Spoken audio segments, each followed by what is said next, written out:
Joshua chapter 11, verse 1 to 23. And it came to pass, when Jabin king of Hazor had heard those things, that he sent to Jobab king of Madon, and to the king of Shimron, and to the king of Achshaph, and to the kings that were on the north of the mountains, and of the plains south of Chinneroth, and in the valley, and in the borders of Dor on the west, and to the Canaanite on the east and on the west, and to the Amorite, and the Hittite, and the Perizzite, and the Jebusite in the mountains, and to the Hivite under Hermon in the land of Mizpeh. And they went out, they and all their hosts with them, much people, even as the sand that is upon the seashore in multitude, with horses and chariots very many. And when all these kings were met together, they came and pitched together at the waters of Merom, to fight against Israel.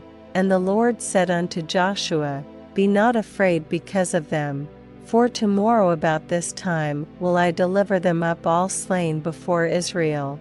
Thou shalt hough their horses, and burn their chariots with fire. So Joshua came, and all the people of war with him, against them by the waters of Merom suddenly, and they fell upon them, and the Lord delivered them into the hand of Israel, who smote them, and chased them unto great Zidon, and unto Misrephothmaim, and unto the valley of Mizpeh eastward, and they smote them, until they left them none remaining.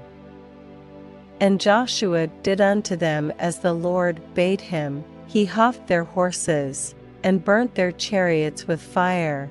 And Joshua at that time turned back, and took Hazor, and smote the king thereof with the sword. For Hazor beforetime was the head of all those kingdoms, and they smote all the souls that were therein with the edge of the sword, utterly destroying them. There was not any left to breathe, and he burnt Hazor with fire. And all the cities of those kings, and all the kings of them, did Joshua take, and smote them with the edge of the sword, and he utterly destroyed them, as Moses the servant of the Lord commanded. But as for the cities that stood still in their strength, Israel burned none of them, save Hazor only, that did Joshua burn. And all the spoil of these cities, and the cattle, the children of Israel took for a prey unto themselves, but every man they smote with the edge of the sword, until they had destroyed them, neither left they any to breathe. As the Lord commanded Moses his servant, so did Moses command Joshua, and so did Joshua. He left nothing undone of all that the Lord commanded Moses. So Joshua took all that land, the hills, and all the south country, and all the land of Goshen, and the valley, and the plain, and the mountain of Israel, and the valley of the same, even from the Mount Halak, that goeth up to Seir, even unto Baalgad in the valley of Lebanon under Mount Hermon. And all their kings he took, and smote them, and slew them. Joshua made war a long time with all those kings.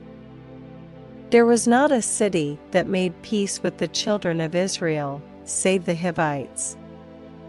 The inhabitants of Gibeon, all other they took in battle, for it was of the Lord to harden their hearts, that they should come against Israel in battle, that he might destroy them utterly, and that they might have no favor, but that he might destroy them, as the Lord commanded Moses.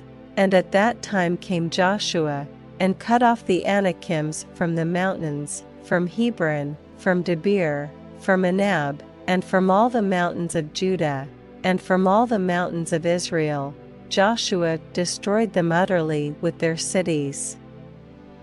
There was none of the Anakims left in the land of the children of Israel, only in Gaza, in Gath, and in Ashdod there remained. So Joshua took the whole land, according to all that the Lord said unto Moses, and Joshua gave it for an inheritance unto Israel according to their divisions by their tribes.